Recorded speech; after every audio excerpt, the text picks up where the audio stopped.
இளையராஜாவுக்குன்னே ஒரு தனி செக்மெண்ட் வச்சிட்டோம். இளையராஜா பத்தி ஏன் இவ்வளோ ஒரு கான்ட்ரவர்சிஸ் அமையுது? சொல்லணும்னா நான் வந்து ஏஆர் ரஹ்மான் ஃபேன். இளையராஜா மட்டும் ஒரு வேளை ஒரு இசையமைப்பாளராக வரல அப்படின்னா இளையராஜா எல்லாரும் அடுக்கடுக்கா புத்தகங்கள் எழுதியிருப்பாரு. அவர் எடுத்த போட்டோவை அவரே எடுத்து ஆல்பம் பண்ணி வச்சிருப்பாராம். அந்த எடுத்து விட்டானா வச்சுங்களேன், எல்லா துறையிலையுமே ஒரு மிகப்பெரிய ஆளா இருப்பாரு. பண்ணாலுமே சரி, ஆனால் அந்த ரேடியோவில் இன்னைக்கு இளையராஜா பாட்டு மட்டும்தான் ஓடிட்டு இருக்கோம். இளையராஜா சுற்றி ஒரு அரசியல் இருந்துக்கிட்டே இருக்கு. அது இளையராஜா வேணா கண்டுக்காம இருக்கலாம், ஓகேங்களா? பட் ஆனால் அவர் எந்த பிரச்சனையும் சரி, இது தப்புனா தப்புன்னு பேசக்கூடிய பெரிய பிரச்சனை இல்லை. பட் ஆனால் செலக்டிவாக பர்டிகுலராக பாயிண்ட் பண்ணி பேசுகிறாங்க பார்த்தீங்களா? அதாவது அவங்கள எதிர்த்து கேள்வி கேட்க ஆரம்பிச்சுன்னு வச்சுங்களேன், அவ்வளோதான். நீ ஃபர்ஸ்ட் யாருன்னு கண்டுபிடிப்பாங்க. நீ யாருன்னு கண்டுபிடிச்சதுக்கப்புறம் உனக்கு ஒரு பட்டம் கொடுப்பாங்க. அவங்கள ஃபேஸ் பண்ணது மட்டும் இல்லாம அவங்கள ஓவர் கம் பண்ணிட்டு நீ சொல்றது சொல்லிட்டு போறா, நான் இதான் பண்ணுவேன்னு சொல்லி ஒன்று இருக்குல்ல. நீங்க ஏன் அதை பண்ணல? எத்தனை வருஷம் அது ஏடிஎம்கே வந்தாலும் டிஎம்கே தான், இது எந்த கவர்மெண்டா தான் செய்தான். அவர் என்ன சொன்னார்னா, எந்த இடத்துலையுமே என்னோட சுயமரியாதை நான் விட்டு கொடுத்ததும் இல்லை, விட்டு கொடுக்கவும் இல்லைன்னு சொல்லி, நான் ஒன்னும் அடிக்கல, நீ இந்த ஃபீல்டுக்குள்ளே இருக்கக்கூடாது. இளையராஜா பிடிக்கலன்னா நீ எனக்கு தேவையில்லை அவர் பண்ணிட்டு இருக்காரு. சிம்பனி இந்தியாவில் எவன் எழுதியிருக்கான்? காலத்துல நம்மளாம் வாழ்றதே பெருசுங்க, ஓகேங்களா? அப்படியேப்பட்ட மனுஷன் அவரு. அதனால அவங்க சொல்றதெல்லாம் நம்ம பெருசா கண்டுக்க வேணாம். அதெல்லாம் எவ்வளவு பெரிய விஷயம். அவருக்கு திமிர் இல்லாம அப்படின்னா உனக்கு திமிர்.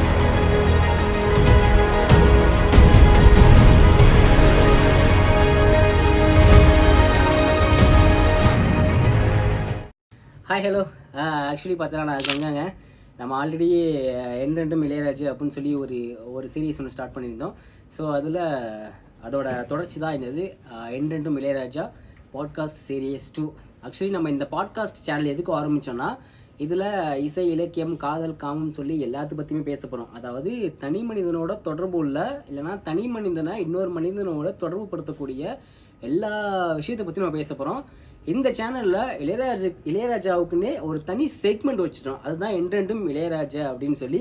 ஸோ இன்னைக்கு நம்ம மறுபடியும் பேச போகிறது நம்மளோட இளையராஜா தான். ஸோ அவரை பற்றி, இல்லைனா அவர் பண்ணது, இல்லைனா அவரை பற்றி வரக்கூடிய விமர்சனங்கள், இதை பற்றி தான் பேச போகிறோம். So this is Ganga and Vinod. And இன்னைக்கு இவர் இன்டர்வியூ பண்ண போன விடுது நான் தான்.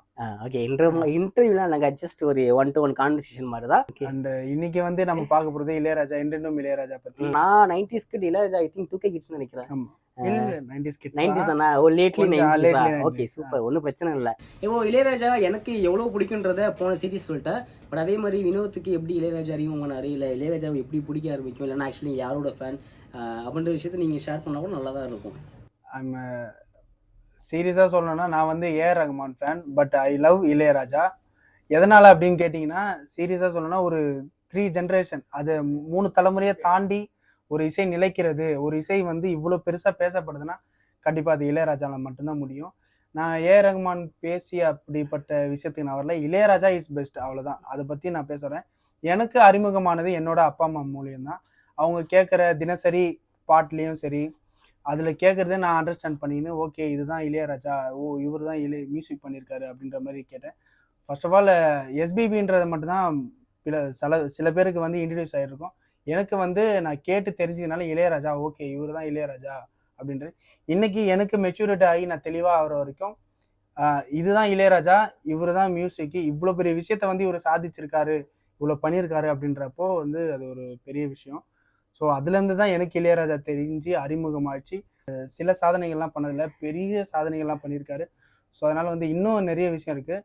இருந்தாலுமே கூட சரி ஓகே, இதில் நம்ம தெரிஞ்ச விஷயம் வரைக்கும் இவர்கிட்டேருந்து கேட்டு தெரிஞ்சுக்கலாம் சொல்லிட்டு தான் வந்திருக்கேன். சூப்பர். ஆக்சுவலி என்ன மாதிரி தான் வினோத்துக்கும் போல், எனக்கு எப்படி எங்கள் வீட்டிலேருந்து எனக்கு இளையராஜா அறிமுகமானாரோ அதே மாதிரி உங்கள் வீட்டிலேருந்து அறிமுகமாயிருக்கார் போல். ஓகே, நீங்கள் இளையராஜாட்ட, ஓகே நீங்கள் ஏஆர் ரஹ்மான் ஃபேன் தான், பட் இருந்தாலும் நீங்கள் இளையராஜாட்ட எந்த சாங், பர்டிகுலர் சாங் நீங்கள் ஓகே இது கேட்டதுக்கப்புறம் இளையராஜா இன்னும் இப்படிலாம் பண்ணுறாங்களே, இல்லை இப்படிலாம் பாடியிருக்காரு, இல்லைன்னா இந்த சாங்கை எனக்கு இவ்வளோ பிடிக்குது அப்படின்ற மாதிரி ஏதோ ஒரு சாங்கை நீங்கள் இளையராஜாக்கு எப்போ அதை ஃபீல் பண்ணீங்க அது நீங்கள்? பர்சனலி ஃபேவரட்னா வந்து கண்டிப்பாக சொல்லணும்னா நான் நாயகன். எல்லாருக்குமே வந்து பர்டிகுலராக எல்லாருக்குமே தெரிஞ்சிருக்கும். இருந்தாலுமே கூட அந்த சாங் வந்து எனக்கு ஒரு பெஸ்ட் ஃபீலிங்காக இருக்கும். ஆக்சுவலாக வந்து ஒரு கேங்காக சேர்ந்து பாடி பாடுறப்போ அப்படி ஒரு வைப்பு கொடுக்கும். அந்த வைப்பு வந்து இன்னைக்கு இருக்கிற சாங் கொடுக்குமான்னா கண்டிப்பாக கிடையாது. அந்த மாதிரி அந்த நாயகன் படத்தில் வர நிலா அது வானத்து மேலே அந்த சாங் ரொம்ப பிடிக்கும். அதே சமயத்தில் நிறைய சாங் இருக்கு. குறிப்பிட்டு சொல்லணும்னா இந்த பருத்தி வீரன்ல ஒரு பாட்டு வரும், அறியாத மனசு புரியாத வயசு அப்படின்ற ஒரு சாங். யுவன் சங்கர் ராஜா மியூசிக்ல அதனால வந்து எனக்கு அவரோட வாய்ஸும் ரொம்ப பிடிக்கும், அவரோட மியூசிக் பிடிக்கும். குறிப்பிட்டு சொல்றதுனால இந்த படம் சொல்றேன். எல்லையே இல்லாத ஒரு விஷயத்த வந்து பண்ணிருக்கிறன்றப்போ அதை நம்மளால குறிப்பிட்டு சொல்ல முடியாது. இந்த மாதிரி ஒரு சாங்லாம் பிடிக்கும். சொல்ல போனால் இளையராஜா வாய்ஸுக்கு என்னைக்குமே ஒரு தனித்துவம் இருக்கு. அது நீங்க எந்த சிங்கரோட கம்பேர் பண்ணாலுமே அவ்வளோ சீக்கிரம் ஈடுபட முடியாது. அப்படி இருக்கும். ஏன்னா இப்போ எக்ஸாம்பிள் ஒரு சாங் சொன்னோம்னு வச்சுங்களேன், இந்த ஊரெல்லாம் உன் பாட்டு தான், இந்த படத்து இந்த ஊரெல்லாம் உன் பாட்டு தான் சாங் இருக்கு பார்த்தீங்களா? ஸோ அது பயங்கரமா இருக்கும். ஊரெல்லாம் உன் பாட்டு தான் உள்ளத்தை மீட்டுது. அதான் குறிப்பிட்டு பர்டிகுலர்லி ஒன்று சொல்ல முடியாது. இளையராஜா மட்டுமே சோலோவாக பாடினேன், இல்லை இளையராஜா வாய்ஸில் மட்டும் பாடினேன், அது ஹீரோ இன்ட்ரோடக்ஷன் சாங்காக இருந்தாலும் சரி தான், இல்லை மெலடியாக இருந்தாலும் சரி தான். மெயினாக இளையராஜா பற்றி அம்மாவை பற்றி பாடின மெயினாக ராமராஜன் பாட்டுக்கு, இல்லைனா ராஜ்கிரண் பாட்டுக்கு, ரஜினி பாட்டு என் தாயினும் மேலும் கோயிலும், அந்த சாங்லாம் கேட்கும்போது அதெல்லாம் பயங்கரமான அழுகு வந்துடும் நமக்கு. மற்ற சிங்கர் பாடுறதுக்கும் இளையராஜா பாடுறதுக்கும் நிறைய வித்தியாசம் இருக்கு, ஓகேங்களா? ஸோ இளையராஜானாலே தனித்துவம் தான். நம்ம அவர் பாடல்கள் எழுதியிருக்காரு, அவர் எழுதின பாட்டுகள் சொல்லலாம். என்ன சொல்ல போனால் இளையராஜா புத்தகங்கள் எழுதியிருக்காரு. இளையராஜா கிட்ட எனக்கு தெரிஞ்சு ஒரு 10-12 புத்தகங்கள் எழுதியிருக்காரு. இது யாரோ தான் சொல்லியிருந்தாங்க, ஐ திங்க் பார்த்திபனோ இல்லை வேற யாரோன்னு சரியா தெரியல. இளையராஜா மட்டும் ஒரு வேளை ஒரு இசையமைப்பாளராக வரல அப்படின்னா இளையராஜா எல்லாரும் அடுக்கடுக்காக புத்தகங்கள் எழுதியிருப்பாரு அப்படின்ற மாதிரி ஒரு விஷயம் சொன்னாங்க. அவர் ஒரு நல்ல எழுத்தாளர் கூட. இதை விட என்னன்னா, இளையராஜான்ற ஒரு ஃபோட்டோகிராஃபர். அவர் ஃபோட்டோ எடுப்பாராம். அவர் வீட்டில் அவர் எடுத்த ஃபோட்டோவை அவரே எடுத்து ஆல்பம் பண்ணி வச்சுருப்பாராம். அந்த அளவுக்கு ஒரு ஃபோட்டோகிராஃபி மேலே இன்ட்ரெஸ்ட்டு, ஒரு நல்ல ரைட்டர், ஒரு நல்ல லிரிக் ரைட்டர், ஒரு மியூசிக் கம்போசர். இன்னொன்று சொல்ல போனால் இளையராஜா ஒரு ஃபிலாசபர். அவர் அப்போ பண்ண ஸ்டூடெண்ட்ஸ்க்கோ இல்லை மற்றவங்களுக்கோ இல்லை வாழ்க்கை பற்றின சொன்ன அட்வைஸோ இந்த காலத்துலேயும் பொருந்தும். இப்போ உள்ள வாழ்கிறவங்களுக்கும் இல்லை இப்போ உள்ள இளைஞர்களுக்குமே அப்படி பொருந்தும். ஸோ இளையராஜா வந்து ஒரு எப்படி சொல்கிறது, ஒரு இசை மட்டுமே அதுக்குள்ளே மட்டுமே அடைக்கக்கூடிய ஒரு ஆளே இல்லை. அவரை எடுத்து விட்டோன்னா வச்சிங்களேன், எல்லா துறையிலையுமே ஒரு மிகப்பெரிய ஆளாக இருப்பார். அப்படியேப்பட்ட ஆள் இளையராஜா, ஓகேங்களா? இந்த சமயத்துல ஒரு சின்ன விஷயத்த நான் வந்து சொல்லணும்னு நினைக்கிறேன். என்ன இல்லைன்னா, டீ கடைகள் அழிஞ்சு வருதுன்ற ஒரு காரணம் வந்து சொல்லிட்டு இருக்காங்க. ஆனா இன்னைக்கு டீ கடைகள் அழிஞ்சிட்டு வந்தாலுமே சரி, ஒரு கஃபே மாதிரி ஆரம்பிச்சாலும் சரி, ஒரு ஷாப் மாதிரி ஆரம்பிச்சாலும் சரி, எல்லாமே ஒரே இடத்துல கிடைக்குன்ற மாதிரி பண்ணாலுமே சரி, ஆனா அந்த ரேடியோல இன்னைக்கு இளையராஜா பாட்டு மட்டும்தான் ஓடிட்டு இருக்கோம். என்னைக்குமே சரி, இன்னைக்குன்னு இல்லை, என்னைக்குமே சரி. இன்னைக்கு நாங்க இந்த 20th செஞ்சுரியில வந்து நாங்கள் கடந்து வந்தாலுமே கூட அந்த இளையராஜா பாட்டு எங்களால் கேட்காம இருக்க முடியாது. ஐ மீன் தட் வந்து டீ கடையில் அந்த மாதிரி இளையராஜா பாட்டு இல்லாமல் ஒரு டீ கடை இயங்குதுன்னா கண்டிப்பாக கிடையாது. டீ கடை மட்டும் இல்லை, நீங்கள் பப்பு கூட போங்க. என்னதான் ஸ்டார்டிங்கில் வெஸ்டர்ன் ஆரம்பித்தாலுமே ஒரு கட்டத்துக்கு மேலே இளையராஜா சாங்கு தான் ஓடிக்கிட்டு இருக்கும். நீ சென்னைக்குள்ள எந்த பப்பு வேணாலும் போங்க, ஒரு குறிப்பிட்ட டைமுக்கு மேலே இளையராஜா மெலடிஸ் தான் ஓடிட்டு இருக்கும். அந்த மனுஷன் அந்த எல்லா குடிகாரனையும் நிதானப்படுத்துறாரு. குடிகாரன் நிதானப்படுத்துறாரு. அவரு போதையில் இருக்கிறவனை அவனை ஓகே நீ இப்படி ஆயிட்டியாடா, இருடா நான் அவனை கண்ட்ரோல் பண்றேன்டா அப்படின்னு சொல்லி அவங்கள டியூன் பண்றாரு அவருடைய இசையால. எல்லா ஒரு பொது இடத்துலையுமே சரி, நீங்க தனிமையா இருந்தாலும் சரி, இல்ல ஒரு கூட்டத்தோட இருந்தாலும் சரி, ஒரு என்ஜாய்மெண்ட் இருந்தாலும் சரி, இன்னைக்கு இளையராஜாவோட பங்கேற்பு இருந்து வந்து இல்லாம இல்லை. நீங்க எதுவா இருந்தாலுமே வந்து சட்டுன்னு ஒரு ஜியோ 7ஓ இல்ல ஸ்பாட்டிஃபைவோ யூடியூபோ ஏதோ ஒன்று நீங்க தட்டுனீங்கன்னா கூட டக்குன்னு போற இடம் வந்து இளையராஜா மட்டும் தான். ஏன்னா எல்லா ஒரு வகையான மியூசிக்கா இருந்தாலும் சரி, அதை வந்து அவர் கம்போஸ் பண்ணி வச்சுட்டாரு.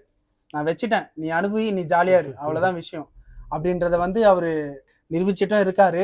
அது நிச்சயமா வந்து இந்த தலைமுறையில அடுத்த தலைமுறைகளை தாண்டியும் வந்து அது கடந்து போகும். அவங்களுக்கும் அது தெரிய ஆரம்பிக்கும், அவரோட அருமை புரிய ஆரம்பிக்கும்ன்றதை வந்து நான் தெளிவாக இங்கே சொல்ல விரும்புகிறேன். ஆனால் கொடுமை என்னென்னா பார்த்தீங்கன்னா, நமக்கு இவ்வளோ பண்ண மனுஷனெல்லாம் ஏகப்பட்ட வசைப்பாடுகள், அவர் மீதான ஏகப்பட்ட வன்மங்கள், அது எங்கேருந்தான் வருந்தில்ல, எல்லா டைரக்ஷன்லேருந்து அவர் மேலே கல்லெறியறதுக்கு ஏதோ ஒரு காரணத்தை தோண்டி எடுத்துகிட்டே இருக்காங்க. நீ இதை பண்ணி இல்லை, நீ இதை பேசினில்லை, நீ இப்படி நடந்துக்கிட்டு இல்லை அப்படின்னு சொல்லி அது அவர் பாயிண்ட் ஆஃப் வியூலேருந்து பார்த்தா தான் அது சரியாக தப்பான்னு தெரியும். நம்ம பொதுவாக இல்லை கிடைச்சதை வெட்டினதை ஒட்டினதை மட்டும் எடுத்து வச்சு பார்த்துட்டு இருக்கும்போது ஓகே இவர் பண்ணது தப்பு தான் தெரியும். நான் எக்ஸாம்பிள் சொல்ல போனால் ரகுமான் ஆஸ்கார் வின் பண்ணியிருப்பாரு. அந்த மேடையில் ரகுமான் அவ்வளோ புகழ்ந்து பேசியிருப்பாரு. பட் ஆனால் அதுலேருந்து ஒரு சின்ன பிட்டு மட்டும் கட் பண்ணி ஆன்லைனில் விட்டு ஸோ அதை மட்டுமே பர்டிகுலராக பார்த்தீங்களா ரகுமானை கூட இவர் புகழ்றதுக்கு மனசு வரல, இவருக்கு ஒரு போட்டி பொறாமை அப்படின்ற மாதிரி ரகுமானோட இளையராஜா கம்பேர் பண்ணி பேசிட்டு இருப்பாங்க. பட் ஆனால் அந்த மேடையில் நடந்ததே வேற. அந்த இளையராஜோட ஃபுல் வீடியோஸ் இன்னும் கூட சோசியல் மீடியாவில் இருக்குது, யூடியூப்ல இருக்கு, நீ போய் ஃபுல்லாக எடுத்து பார்க்கலாம். எனக்கு தெரிஞ்சு இளையராஜா அப்படி யாருமே புகழ்ந்ததில்லைன்னு நினைக்கிறேன். எனக்கு தெரிஞ்சு பஞ்சு அருணாச்சலம், எம்எஸ்வி இந்த கேட்டகரியில் அவருக்கு ரொம்ப நெருக்கமானவங்கள அவருக்கு வாழ்க்கையில் ஒரு முக்கியமான ஆளாக இருப்பாங்கள்ல, அவங்கள தாண்டி இன்னொருத்தங்களை யாராச்சும் ஒருத்தர் புகழ்ந்துருக்காரா அப்படின்னா அது ரகுமானாக தான் இருக்கும். அந்த ஃபுல் வீடியோ பார்த்தனால சொல்கிறேன் ஓகேங்களா, அப்படி புகழ்ந்துருப்பாரு. ஆனால் இளையராஜா பற்றி தான் இந்த மாதிரி ஒரு எல்லா விதத்துலேயும் ஒரு கான்ட்ரவர்சி எடுத்துகிட்டே இருப்பாங்க. நம்ம ரஹ்மான் ஃபேனாக வந்து இந்த விஷயத்த நான் நோட் பண்ணுறப்போ ஓகே இதை தாண்டி வந்து அவர் எப்படி புகழ முடியும் அப்படின்றது வந்து ஒருத்தருக்கு ஈடாக இருக்கிறவரை வந்து நம்ம நினைக்கிறோம். அதான் இவர் சொன்ன மாதிரி அந்த சோசியல் மீடியாவில் வந்து நெகட்டிவ் ஸ்ப்ரெட்டை வந்து பரப்புறதுனால வந்து சிலர் வந்து தப்பாக புரிஞ்சிருக்காங்க. அந்த மொத்த வீடியோ பார்த்தீங்கன்னா கண்டிப்பாக அதனால உங்களுக்கு ஒரு தெளிவு கிடைக்கும், அது புரியும். அவங்களுக்குள்ளே இருக்கிற நட்பும் சரி, அவங்களுக்குள்ளே இருக்கிற அந்த மியூசிக் அண்டர்ஸ்டாண்டும் சரி. ஸோ அதை தாண்டி ஒரு விஷயம் கேட்கணும் இவர்கிட்ட அப்படின்னா வந்து இளையராஜாவும் அரசியலும் வந்து உங்களுக்கான புரிதலை பற்றி நீங்கள் சொல்லுங்கள். இல்லை இளையராஜா வந்து அரசியலேருந்து பிரிக்கவே முடியாதுங்க. நீங்கள் என்ன தான் எடுத்துட்டாலுமே இளையராஜா ஒரு வேளை இப்போ இசையிலே இல்லைப்பா எனக்கு நீங்கள் என்ன வேணாலும் பேசிட்டு நான் கண்டுக்க மாட்டேன்னு இருந்தால் கூட இளையராஜா சுற்றி ஒரு அரசியல் இருந்துக்கிட்டே இருக்குது. அது இளையராஜா வேணால் கண்டுக்காமல் இருக்கலாம் ஓகேங்களா, பட் ஆனால் அவர் சுற்றி அவரை வச்சு பின்னப்பட்ட ஒரு அரசியல் இருக்குது பார்த்தீங்களா, அது சாதாரண அரசியல் இல்லை. நீங்கள் என்னென்னா நீங்கள் யோசிச்சு பாருங்களேன், இவ்வளோ பெரிய இசைன்றது நம்ம இப்போ எப்படி சொல்கிறது, ஷென்ரோடன் வந்திருக்காரு, சந்தோஷ் நாராயணன் வந்திருக்காங்க. சந்தோஷ் நாராயணன் கூட விட்டுருங்க, அவருக்கு ஒரு சில எக்ஸெப்ஷன் இருக்குது, அது ஒரு காரணம் சொல்கிறேன். ஒரு சில அதாவது அந்த மேல்தட்டு வர்க்கத்தினர் மட்டும் இல்லாமல் கீழேருந்து போகிறவங்க மேலே போகிறது இருக்குல்ல, அது இப்போ தான் லேட்லி ஒரு அது இளையராஜா வருகைக்கு அப்புறம் தான் அது அதிகமாக இருந்துச்சு ஓகேங்களா. அந்த காலகட்டத்தில் இசைத்துறையில் ரொம்ப ஆதிக்கம் செலுத்துறது பார்த்தீங்கன்னா ஒரு குறிப்பிட்ட மக்கள் மட்டும்தான். ஒரு மிகப்பெரிய ஜாம்பவனாகவும் அந்த இசையை முறைப்படி கற்றுக்கினா கூட அதுக்கு நீங்கள் இந்த கம்யூனிட்டிலேருந்து பிறந்திருக்குன்ற ஒரு கட்டுப்பாடு இருந்துச்சு ஓகேங்களா. ஆனால் இளையராஜா அதெல்லாம் பிரேக் பண்ணிவிட்டு முழுக்க அந்த இசைத்துறையிலேருந்து ஒரு ஜாம்போனா மாறி வந்துட்டாரு. நீங்கள் யோசிச்சு பாருங்களேன், காலத்துக்கும் ஒரு துறையவே தன்னோட கண்ட்ரோலில் வச்சுருந்தவங்கள்ட்டேருந்து நீ என்னடா வச்சுருக்குது, நீ மட்டுமா வச்சுருப்ப நானும் வச்சுப்பேன்னு சொல்லி ஒட்டு மொத்தமாக அதை பிடுங்கிக்கிட்டு நீ எல்லாம் ஒரு ஆளா நான் போடுற மாதிரி இசைன்னு சொல்லி ஒன்று போட்டு ஒரு மிகப்பெரிய ஒரு மக்கள் கூட்டத்தையே தன்னோட ஒரு கண்ட்ரோல்குள்ளே கொண்டு வந்தார் பார்த்தீங்களா. அதாவது ஒரு ரோடு போட்டு அந்த ரோடு பின்னாடி எல்லா மக்களையும் கொண்டு வருது இருக்குல்ல. ஸோ அப்படி கொண்டு வந்தவர் தான் இளையராஜா. ஏன் அப்படி அப்படியேப்பட்ட ஒருத்தரை ஆல்ரெடி கொஞ்சம் சொகுசாக இருந்திருப்பாங்களா அந்த இடத்துல. ஸோ அவங்களுக்கு இது எப்படி இருக்கும், கொஞ்சம் குத்த தானே செய்யும், கொஞ்சம் வலிக்க தானே செய்யும். ஸோ எனக்கு என்ன பிரச்சனைனா இதை வந்து அவங்க பண்ணால் பிரச்சனை இல்லை, அவங்கள விட அதிகமாக யார் பண்ணுறாங்கன்னா நம்மள மாதிரியே விக்டிமாக இருக்கக்கூடிய சில இந்த ஓபிசி கம்யூனிட்டிலேருந்து இருக்காங்க பார்த்தீங்களா. அது முழுக்க அவ்வளோதாங்க. இந்த நம்ம 50க்கு இப்போது ரீசெண்டாக அது நீ அரசியல் பற்றி கேட்டதுனால சொல்கிறேன்.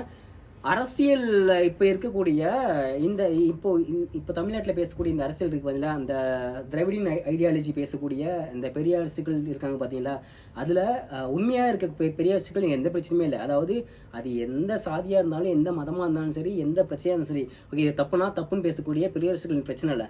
பட் ஆனால் செலக்டிவாக பர்டிகுலராக பாயிண்ட் அவுட் பண்ணி பேசுகிறாங்க பார்த்தீங்களா. அதாவது எனக்கு நீ ஃபேவராக இருந்தால் நான் உனக்கு இதை பண்ணுவேன், நீ என்ன பண்ணலையா நான் உனக்கு ஒவ்வொரு கலர்லையும் ஒரு சங்கி பட்டம் கொடுத்துருன்னு சொல்லி இப்போ எக்ஸாம்பிளாக தான் இப்போ ட்ரெண்டு தான்.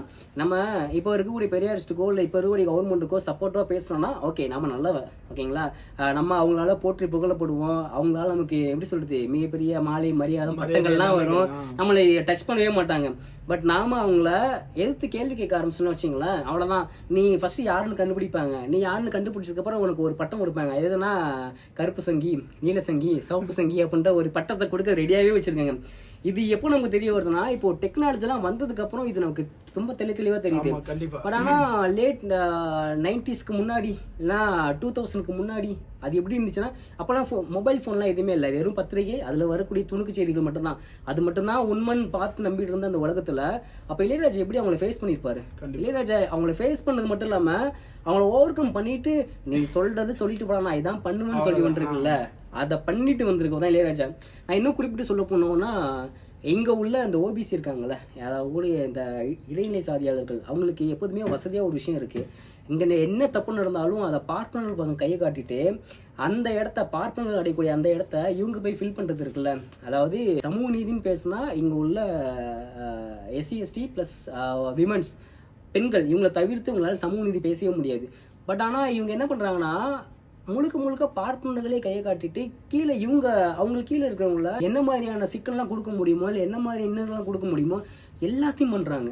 இது பெருசாக நம்ம கேள்வி கேட்டோன்னு வச்சுங்களேன், இதை நம்ம அடையாளப்படுத்தணும்னு வச்சுங்களேன், நமக்கு ஒரு முத்திரை குத்துவாங்க, நீ தானே அப்படின்ற மாதிரி பேசுவாங்க. இளையராஜுக்கும் அப்படி தான் கொடுத்துச்சு. இளையராஜா மீது இன்னைக்கு கூடிய கான்ட்ரவர்சி என்னவா இருக்குன்னு பார்த்தீங்கன்னா, நீ அதிகபட்சம் பிஜேபி போய் ராஜ்யசபா MP வாங்கினீங்க, இல்லை உங்களை தான் அந்த கோயிலுக்குள்ளே உள்ள நீங்கள் அந்த கோயிலுக்குள்ளே போகிறீங்க, நீங்கள் போக ட்ரை பண்ணுறீங்க அப்படின்னு ஒன்று. இப்போ ரீசெண்டாக ஒரு ஆர்டிக்கல் படித்தேன், அதில் கூட பார்த்தீங்கன்னா IITயில் ஒரு ரிசர்ச் சென்டர் ஒன்று ஆரம்பிச்சிருக்காங்க. அந்த ரிசர்ச் சென்டர் என்னென்னு பார்த்தீங்கன்னா இளையராஜாவை இசையை ஐடியில் இருக்கவங்க அதை ஆராய்ச்சி பண்ணி அதை அவங்க யூஸ் பண்ணிக்கலாம். ஓகேங்களா? அதுக்கு இளையராஜா என்ன சொல்லிட்டாருன்னா, ஓகே அதுக்கு நான் என்னோட நோட்ஸ் எல்லாம் ஃப்ரீயாக கொடுத்துருன்னு சொல்லிட்டாரு. இதை விமர்சனம் பண்ணி ஒன்று போட்டிருக்காங்க, நீங்கள் உங்களுடைய இசையை மட்டும் அது மேல்தட்டு இருக்கக்கூடிய பார்ப்பனர் இருக்கக்கூடிய அவங்களுக்கு மட்டும் கொடுக்குறீங்களே, நீங்கள் ஒரு சாதாரண குடும்பத்துலேருந்து வந்தவங்க தானே, நீங்களே ஒரு கல்லூரி ஸ்டார்ட் பண்ணி அதை இங்கே உள்ள ஏழை எளிய மக்களுக்கோ இல்லைனா ஒரு சாதாரண பின்னணியிலேருந்து வர மக்களுக்கோ ஏன் கொடுக்கக்கூடாது அப்படின்ற மாதிரி கேட்டாங்க.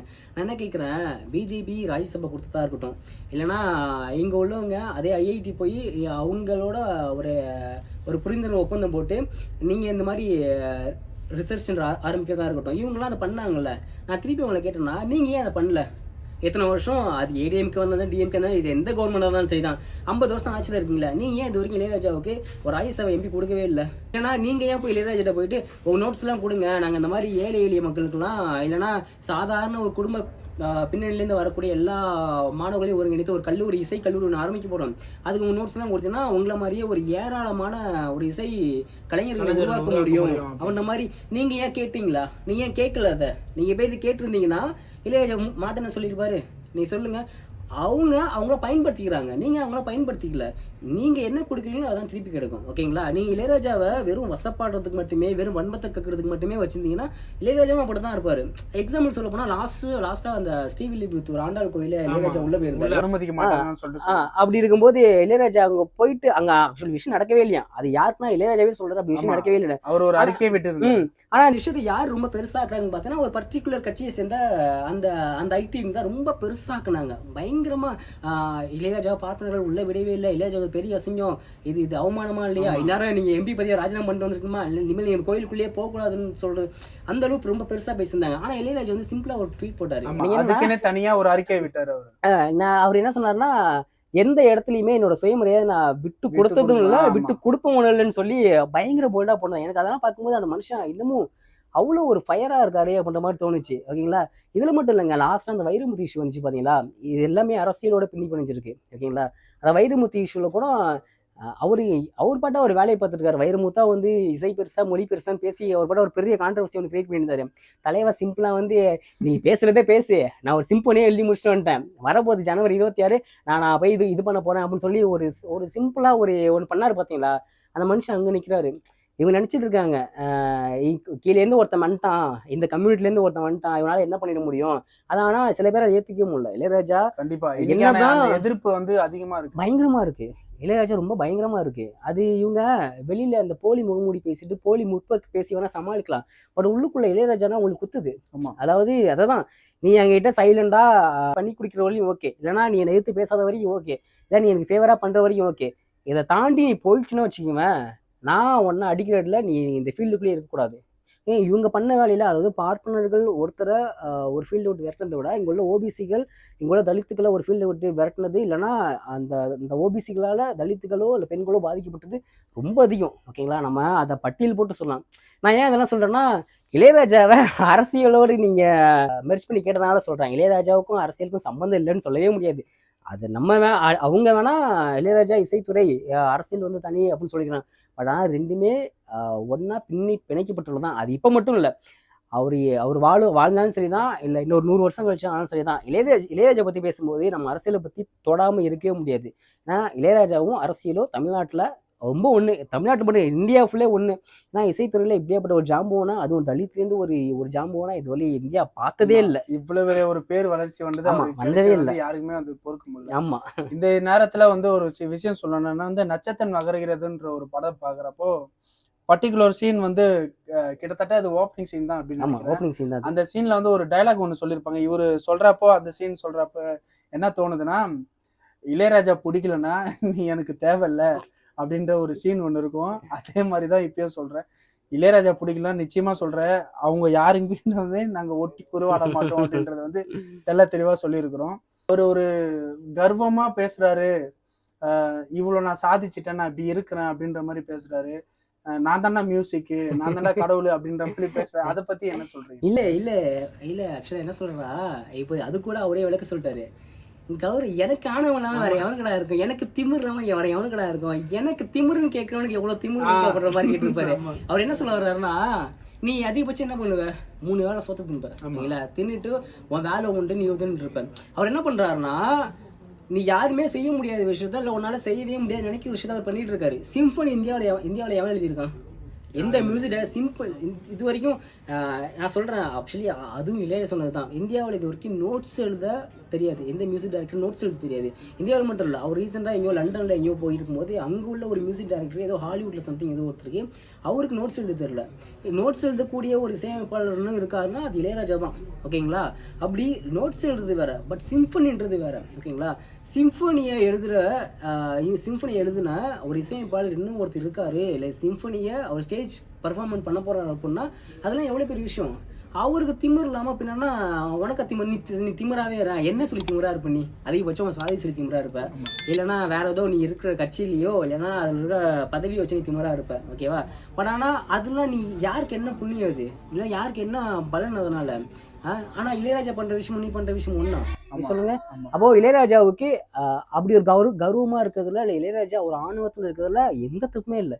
பார்த்திபன் சொல்ற மாதிரிதான், அவரு பண்ண மாதிரி நான்லாம் பண்ணியிருந்தேன்னா மவுண்ட் ரோட்ல தலைகீழா நடந்திருப்பேன்னு சொல்லுவாரு பாத்தீங்களா? சேம் அதே தான். இளையராஜா தாராளமா இருக்கலாம், ஏன்னா அந்த மனுஷன் அவ்வளோ கொடுத்துருக்காரு, அவ்வளோ பண்ணியிருக்காரு. அப்பேற்பட்ட மனுஷன் திமிராவோ ஆணவத்திலேயோ கர்வத்திலோ இருக்கிறதுல என்னை பொறுத்தவரை எந்த தப்புமே இல்லை. அந்த மனுஷன் 1000 ஸ்டேஜில் இந்த மாதிரி பேசணும், இந்த மாதிரி பண்ணிக்கணும். அவர் வாழ்ந்த காலத்தில் நம்மளாம் வாழ்றதே பெருசுங்க. ஓகேங்களா? அப்படியாப்பட்ட மனுஷன் அவரு. அதனால அவங்க சொல்றதெல்லாம் நம்ம பெருசா கண்டுக்க வேணாம். ஒரு கான்ட்ரவர்சியில பண்ண ஒவ்வொரு விஷயத்துக்கும் இளையராஜா பக்கம் ஒரு நியாயம் இருக்கு. அது அந்த சைட்லேருந்து பார்த்தா தான் தெரியும். இளையராஜா மீது உள்ள வெறுப்பில் மட்டுமே நம்ம சில விஷயங்களை பேசணும் வச்சுங்களேன், அது எல்லாமே பொய்யாகவும் இல்லைன்னா பிடிக்காவும் தான் இருக்கும். ஒருத்தரை பிடிக்கலன்னு முடிவு பண்ணுறேன்னு வச்சுங்களேன், அவர் என்ன பண்ணாலும் பிடிக்காம தான் போகும். அப்படிதான் அவங்களுக்குலாம் இளையராஜா இருக்காரோ அப்படின்ற மாதிரி எனக்கு தோணுது. பட் இளையராஜா அப்படின்னா தப்பு இல்லைங்க, என்ன பொறுத்தவரையும் தப்பு இல்லை. ஸோ அவ்வளோ பெரிய சாதனை படைச்ச ஒருவர் வந்து சர்வமா இருக்கிறதும் சரி, அவ்வளோ ஒரு போல்டா வந்து இன்டர்வியூ ஆளுங்களுக்கு வந்து பதில் சொல்றதும் சரி, இப்படி இருக்கிறது வந்து தவறு இல்லைன்றது வந்து நிச்சயமா நானுன்னு இல்லை, இப்போ இவர்கிட்ட கேள்வி கேட்டதுனால இல்லை, மற்றவங்க எல்லாருமே அதை வந்து ஏற்றுக்கக்கூடிய வகையில் இருக்க வேண்டும்னு வந்து இப்போ பேசுகிறப்போ வந்து தெளிவாக புரியுது. ஸோ அதுதான் கேள்வி கேட்குறது மட்டும் இல்லைங்க. ஆக்சுவலி ஒரு சின்ன கதை, அதுவும் இளையராஜாவே இளையராஜா சொல்கிறதுக்கும் இருக்கட்டும். ஜெயச்சந்திரன் ஆக்சுவலி மறைந்த பின்னணி பாடகர் ஜெயச்சந்திரன் ஒரு விஷயத்த பதிவு பண்ணியிருக்காரு. என்னன்னா தேனி பக்கத்தில் கம்மம்ன்ற ஊரில் அந்த வனப்பகுதியை ஒட்டி அந்த தேட்டர் இருக்குமா. அதெல்லாம் ரீசெண்டாக இப்போ இளையராஜா கான்ட்ரவர்சி போகும்போது அவங்க தான் ஒவ்வொரு நிமிஷம் வெளியே வருது. இதெல்லாம் கேட்கும்போது நமக்கே அவ்வளோ கூஸ் பம்ப்ஸாக இருக்குது. என்னன்னா அந்த தேட்டரில் அந்த வைத்திய காத்திருந்தால் படம் ஓடி இருந்துச்சான். அப்படி போயிட்டு இருக்கும்போது அந்த தேட்டரில் அந்த ராசாத்தி ஒன்றா காணாத நெஞ்சு அந்த பாட்டு வரும்போது மட்டும் ஒரு நாளைக்கு 5 ஷோ போடுறாங்கன்னா 5 ஷோ ஓடும் போதும் அந்த காட்டை ஒட்டி இருக்க யானைகளை வந்து அந்த பாட்டை கேட்டு போகுமா. அது ஏதோ ஒரு நாள் 2 நாளும் பரவாயில்ல, அந்த ஷோ அந்த தேட்டரில் ஓட்டிட்டு இருந்த ஒவ்வொரு நாளுமே அந்த பாட்டு வர டைம் கரெக்டாக வருமா, அந்த பாட்டு முடிஞ்சால் நின்று கேட்டு போயிருமா. நீ யோசிச்சு பாருங்களேன், நம்மளால ஒரு மனுஷனையே கண்ட்ரோல் வச்சுக்க முடியாது போது ஒரு மிகப்பெரிய பலம் வாய்ந்த ஒரு யானையை கண்ட்ரோல் வச்சிருக்காருன்னா ஒரு சாதாரண மனுஷனா? அப்போ அவர் கௌரவமா இருக்கலாம்ல. இந்த மாதிரி எந்த மியூசிக் டைரக்டர் பண்ணியிருக்காங்க, இல்லைன்னா வேற எந்த துறையில இருக்காங்க பண்ணிருக்காங்க, நீ சொல்லுங்க. அது ஆட்டோமேட்டிக்காக வந்து கேட்டுட்டு போகுது, அந்த இசையை கேட்டுட்டு போகுதுன்னா அது சாதாரண விஷயம் இல்லை. இப்போ இளையராஜாவை அதான் சொல்றாரு, எவ்வளோ திமிரவனா இருக்கலாம், அது என்னை பொறுத்தவரையா அப்படிதான் இருக்குன்னு சொல்றேன்.